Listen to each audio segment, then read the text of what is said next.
So I'm making this video because I've scoured the web for hours upon hours and I can't find anything. So I've got a 2012 8P7 Cabrio and I'm going to be showing you how to take the top wing mirror housing off. So the first thing you need to do, I'd say shove it like that just to give you a little bit of room to work with. Push the mirror off to one side. I found that it's easier to sort of get your finger around it if you push it all the way to the corner, and try and make sure that you're getting it from, I don't know if you can see, that's a bit dark, but try and get that little lip there from actually behind the mirror, not in between the mirror itself. And then just give it a tug, working your way around. Probably not going to be able to do this with one hand, so there you go. I have to pull it out. It does take a little bit of force. It does feel like you're going to break it, but you're not going to break it, just give it a bit of a tug. I ended up moving the mirror, so instead of it being like that, I ended up putting it level and then pulling it all the way down. So get me fat fingers around the back of it. So at that point, just keep giving it a bit of a wiggle. And you can see on the inside of it, there's two little long prongs there, going to some metal guides around about there, and then at the bottom it's just held in with motor here with these little clips that go all the way around it. Just managed to pull it out. I did end up having to get a small little flathead screwdriver just to sort of push that prong out. So I've got the S-Line spec, I don't know what comes with what, I'm not really sure. But my car has it's a heated panel, and it's also a self-dipping panel. The interior mirror and both wing mirrors dip so you don't get blinded by oncoming drive or by drivers behind you. So pull these out, they are a little bit stiff, and these little, I don't know what they are, these little fasteners are a little bit unsturdy, so just sort of shove your thumb down on there.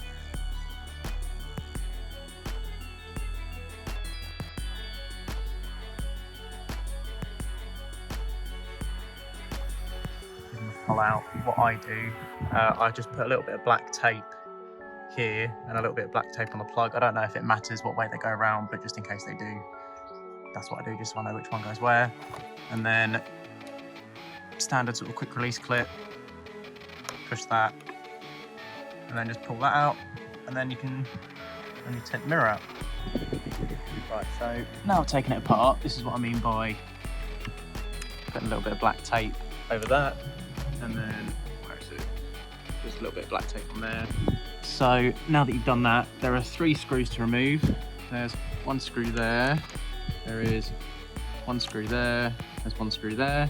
I think there's supposed to be 2 more screws up here as well, and possibly, I don't know if you can see it, but one tiny little screw just back there, but for some reason, I don't know, maybe it was replaced by the old owner or got into an accident, I don't know, but those screws aren't there. So take those 3 screws out, put them somewhere safe. They are all the same size and same length, so it doesn't really matter if you mix them up. But yeah, once you've done that, push out the little tabs, 2 tabs up here with a little screwdriver, just push them out, and then work your way around back and under, undoing all the little clips. I should mention as well, I've got in the little kit that I bought, because what I'm actually doing is I'm replacing this, the indicator strip, because it's a little bit dull and old. So it's I don't know what size Torx this is, but it's, if it wants to focus, it's one of them. It's a tiny little thing. So I'd recommend getting a decent one, because I've only done one side and yeah, this one's already screwed. You're going to need an assortment of bits and bobs just to do the prying part. So if it wants to focus, give that a bit of a of a wiggle, kind of get it loose. It's probably going to ping back in. It wasn't as annoying when I did this on the last one. I think someone else tried to do it before I bought the car, so just give them a bit of a wiggle. They'll pop out. And what you want to do, we didn't do this on the last one, but what I had to do is I had to shove a screwdriver in, go like all the way round, and then what I probably still have to do here is just give it a shove next to the indicator. Just to sort of pry it out. I can't remember, there is a clip in here somewhere, I can't remember where it is, I'll be honest with you. But yeah, go around the side. That's a much better idea, isn't it? But yeah, sort of go around, see if you can work it out. I'm gonna have to use two hands, so I'm gonna have to put the camera down, but you get the idea. Pull it out, it is gonna make a few pops, a few pings, you're not gonna break anything. It's all right. I snapped every single clip in here, so do be careful.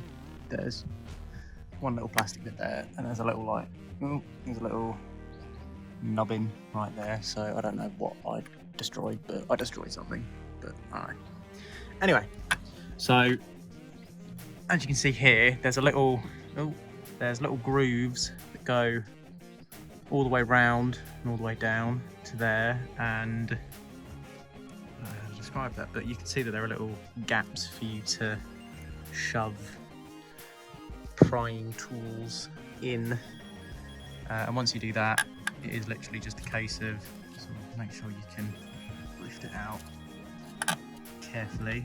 I don't think I'm going to be able to do this with one hand, but yeah, lift it out carefully. You might need to sort of shove something in the gap down here just to pull it out, but it should be alright. Careful.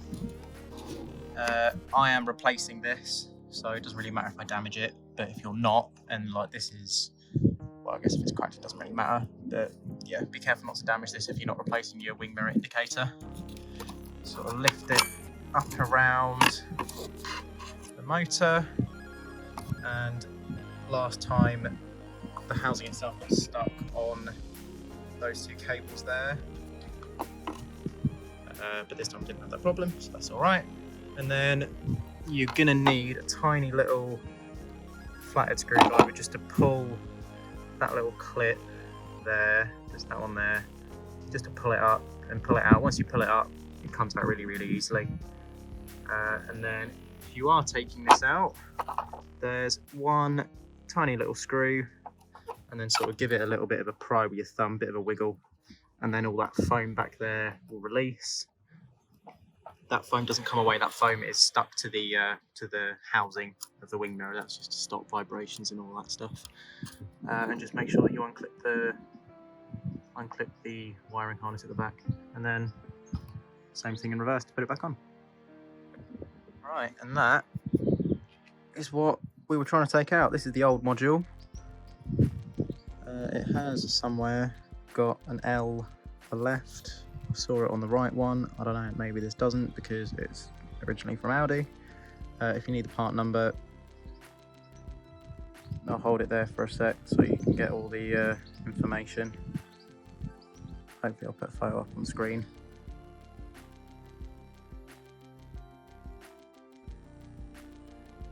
Up there. So this bit is hidden inside the wing mirror. Yeah, a little bit of foam did get stuck to that, so do be careful. Oh, almost. But yeah, most of the foam is still left, and that's what we're replacing it with. This is an aftermarket part, so it doesn't have any Audi sticking stuff on it, but that's the L. This is the part number if you want to Google it. This is a dynamic wing mirror indicator. So unfortunately my car, unless I take the entire thing apart, doesn't have the capability to have dynamics on the back. So I'm going for the next best thing. There's a little bit of feng shui to it. Alright, so just so you can see the old one compared to the new one, I am going to have to put you down for this, so I do apologise. That's what the old one looked like. As you can see, it's a little bit dim. There's only one LED right at the end, and then it just reflects all the way through. And there you go. That's what the new ones look like. Much cleaner look in my opinion. And then just make sure you clip that in. It'll be like that. And then the installation is the same as the removal, but just in reverse. So I should mention as well, there's a little lip in there, and there's a little lip somewhere on this side. So yeah, there's a little groove that it will sit in. I think it's got, oh no, I thought it had some kind of anti-vibration material, but it's just where it's been injection molded. But yeah, just thought I'd mention that just in case you were struggling to trying to get it back on. So exactly the same as when you were taking it apart. Put that screw there back in. Can't do it with one hand, but try and clip that back into the wiring harness guide, just in case you get all your screws mixed up. That screw, all the other 3 screws for the inside of the wing mirror, they're all exactly the same length, exactly the same thread size. Just in case you need the part number for that. That's all of that. I'll take a photo of it and put it in the video.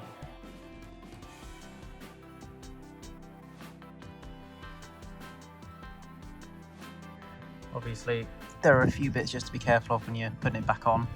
So make sure your 2 clips go over that, because that's where they clip into on both sides. Make sure you don't damage the back of your new strip lighting, and there's one sort of clip peg thing there, and there's another one right above it. There's one there, and try and sort of pull, oh, you can't see what I'm doing, make sure you pull the wing mirror housing across all of those, otherwise this will get caught and it will just look a little bit naff. And make sure you pull these plugs through. Right, so these clips are back in the same place. It's all, oh, you can't see what I'm doing. It's all relatively flush. I might kind of have to just give it a bit of persuasion to try and get it back in, but all of your screw holes are lining up on the inside. I did have to give it a bit of a whack. So I guess if you're doing that, don't be afraid to give it a bit of a whack, because that's just what you might have to do. And then just remember to put your 3 screws back in. Right, so I thought I'd just mention, I missed out one of the screws. I put one there, missed out that one. I put one there, and then I put one up in the top where that one was. My idea being there's already one down there, and that one's holding in the indicator, so I'll put one up there. Same as putting this in, the little black thing that you put some tape on, or if your memory is good enough and you remembered what way around that was through pulling it and pushing it all through. That goes back on there, that connector goes there. Remember to put the little connector doodah back in its little space, and there you go. All back in place. Same thing to put it in. I'm actually going to put it down a little bit just so it's a little bit easier for me to record this. Kind of line it up.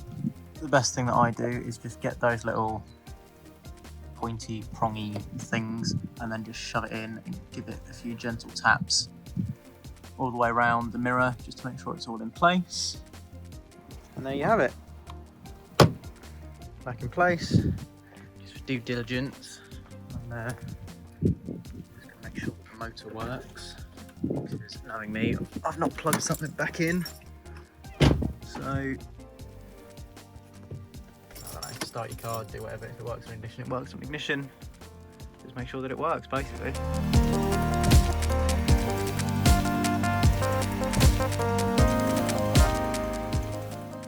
There we are. With that all done, we have swishy indicators. hope that was informative enough. I trolled the internet for a long time and wasn't actually able to find any videos specific to my car, because apparently on some of the generations you have to take the wing mirror motor out, unless I was kind of barking up the wrong tree. But there you go.